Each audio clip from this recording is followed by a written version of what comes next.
Welcome to week 6 of the Transformation Vlog. It's been quite an eventful 6 weeks. Last week just got done with a road trip, brought some travel food along the way. You can learn all about that in the previous vlog. This week, we're gonna do an update on macronutrients. Let's talk about the macros. First things first, this week's weigh-in, we are at 197.9. So that means overall, I gotta do this math real quick. 2.1 plus 2.5 is 4.6. Down 4.6 pounds. You can see each week and the change of them right here. And then the body fat percentage changes for now have gone from 29 to 28%. Macronutrients, key to weight loss and sustainability. I had a friend who I have been friends with for 7 years ask me the other week, what are macros? What do macros mean? We really gotta talk about these macros. And I was like, oh, I guess I kind of just always thought that people knew what macros were. Perhaps that's my bad for assuming everyone knew what macronutrients were and how to operate with them on some sort of a training program or even just like a basic life nutrition program. Macros are for everyone. It's not even a program. Life. Macronutrients for life. The breakdown of macronutrients are the food that you eat has calories in it. Calories is the consumption of fuel. Within those calories, there are macronutrients. That's the breakdown of protein, carbs, and fat. So you could take something really simple like an apple, and you could say, what's the macronutrients in this apple? That apple is gonna have 0 fat, probably 0 protein, and maybe, depending on the size of it, anywhere from 20 to 50 carbs. That is the macronutrient breakdown of an apple.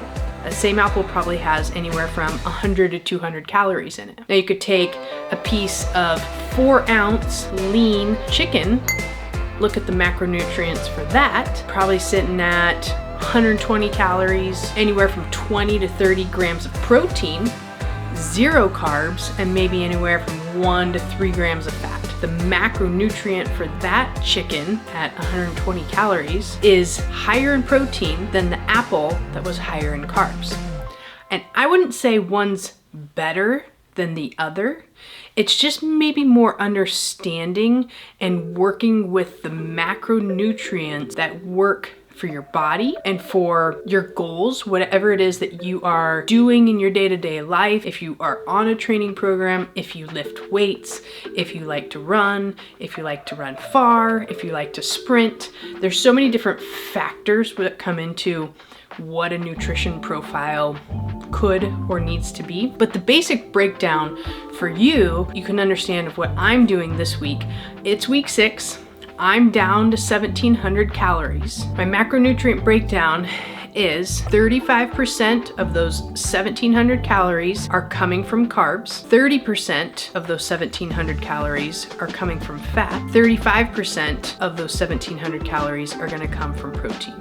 Now those are goals of percentages, and what an actual day ends up looking like, my yesterday, Monday the 14th, 152 grams of carbs, 53 grams of fat, 164 grams of protein. Pretty close. What that ends up being, my overall calories were 1,702. The macronutrient breakdown for the calories that I had was carbohydrates. I had 152 grams of carbs, and that ended up being 34% of those 1,700 calories. I had 53 grams of fat, and that ended up being 28% of my 1,700 calories. And I also had 164 grams of protein, and that ended up being 38% of the 1,700 calories. Do you even count your macros? You can kind of come to understand how to work with those macronutrients. And for me, keeping my protein intake up, keeping the fat a little bit lower, but also keeping the carbs involved because I'm working out. I'm doing total body workouts, strength training 2 to 4 times a week. I'm doing sprint training. I'm doing zone 3 heart rate training. I'm doing zone 2 training.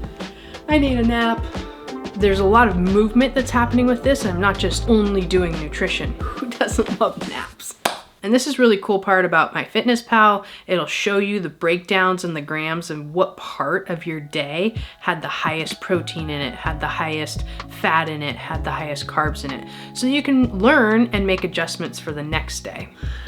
Oh goodness. Overall, it's just kind of getting to a point of being able to work with your calories and work with your macronutrients. And again, from the very, very first episode that I put on here, make a plan of what you're gonna have. When you start getting down into these lower calories, you gotta understand what's gonna work for your body, what's gonna work for your lifestyle. Trying to make those decisions while you're decreasing your calories, not necessarily having as much fuel to think in the ways that you're used to, is paramount. I would say even though I'm down calories this week, the energy hasn't been as low. Mentally, I feel great. Emotionally, I feel great. I feel a bit rejuvenated. That could possibly be from being out in nature the last week, which tends to do that. The only thing that seems to be being affected is when I'm in the gym and lifting weights and like doing a push or a pull. It's just like there's no juice in the muscle. The first thought that comes up is, oh, I'm not as strong as I was. Oh, I'm getting weaker. And I hear them and I'm like, that's not true. That's not true. And then I remember, oh, I'm only eating 1,700 calories. That could be why.